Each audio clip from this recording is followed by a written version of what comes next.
This is Lisa from Mobile Tech Review, and yes, this is a Razer review, but don't be fooled by the t-shirt. This is actually not a gaming laptop. This is one of Razer's first productivity-oriented laptops, and it's called the Razer Book 13.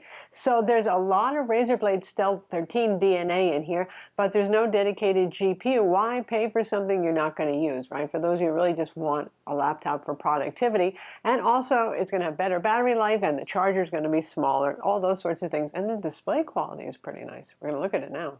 So clearly, this is a good-looking piece of hardware. We have the CNC anodized aluminum chassis and the mercury white finish, and the build quality is excellent on this, and the lines are really clean too. I mean, it holds its own against the MacBook Pro, which is an obvious competitor to this, as well as the Dell XPS 13. And it looks good on just about anything, including our black desk. If you've been watching our reviews for the past several months, you've noticed our new black surface here. And this is made by our sponsor, the Flexispot Vici, V-I-C-I, electric standing desk. So we've actually reviewed their bigger workstation size desk. And this one is a smaller desk, you know, perfect for a home office kind of thing. So it raises the electric motor that's very fast and very quiet up to a little over 4 feet high, and it goes down to a standard 27 point something inches low down. It's easy to put together. That's the new thing with this one, a 5-minute assembly, they say. And it's pretty much true. Let me tell you, the last one that we reviewed took a long time to put together. This one's very easy. It's also very sturdy. 1-inch thick tabletop. It's held up to us throwing a bunch of laptops on there and all that sort of thing. And it's around $250. Not bad. Now back to our review.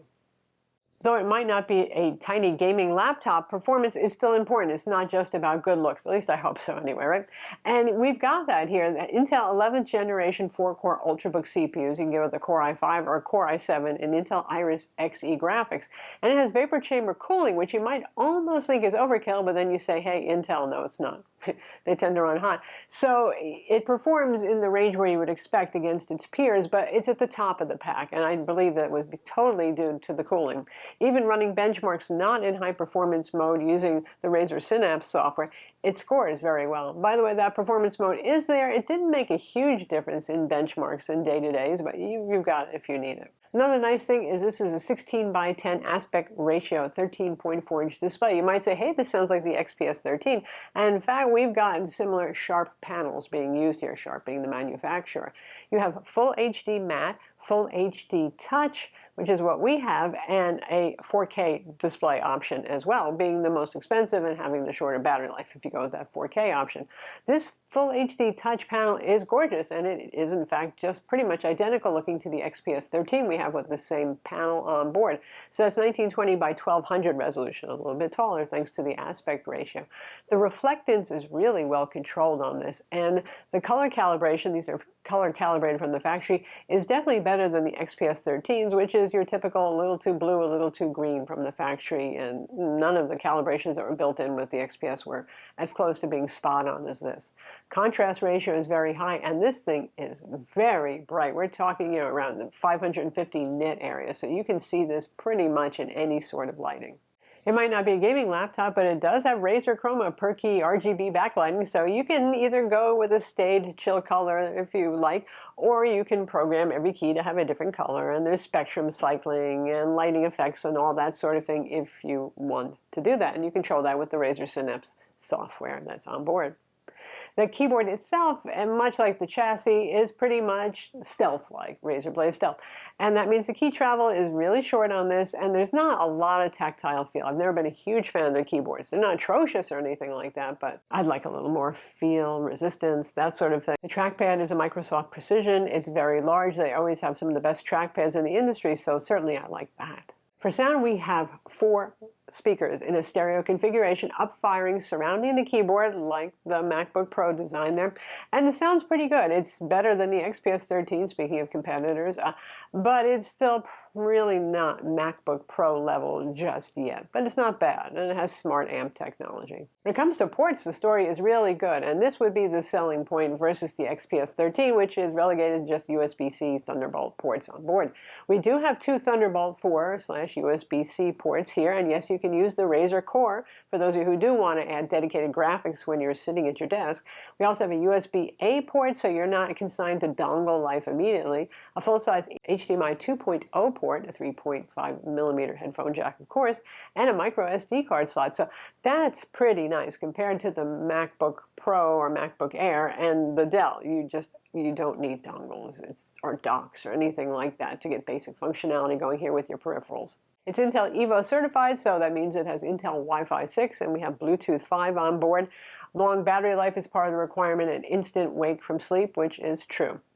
Now, when it comes to battery life, this will depend on which display you go for. The full HDs will obviously have better battery life, and Razer says basically you'll take a 3-hour runtime hit if you go with the 4K display. We have the full HD display, and they claim up to 14 hours. Maybe if you set the brightness really dim and you're doing almost nothing, but in our use case, when we set brightness to 150 nits and do a mix of productivity tests, streaming video, a little light Photoshop work, I was getting about 9 hours of battery life. That's not bad at all.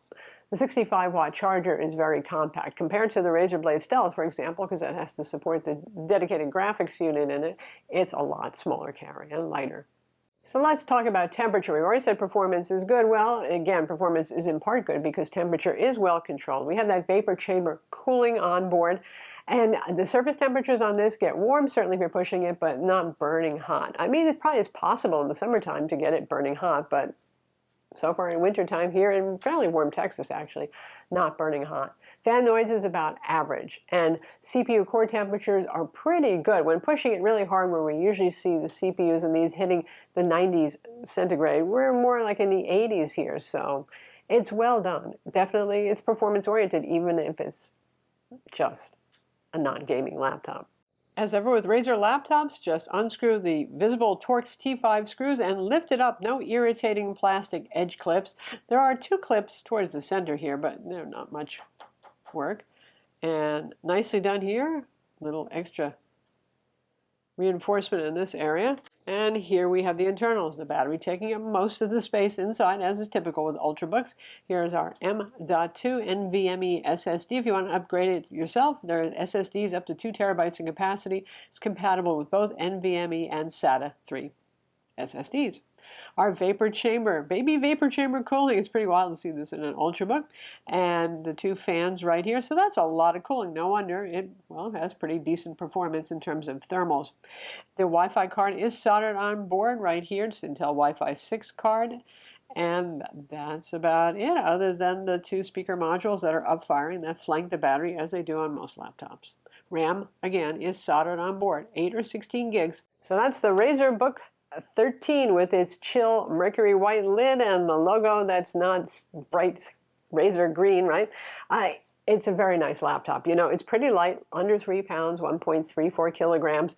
It's powerful. The cooling is very good on this. And I like the display options, which are better looking than the Razer Blade Stealths when we have them both in-house. As you can see, side by side, nicer displays, a little bit maybe geared towards professionals who might be doing photo and video editing and all that sort of thing.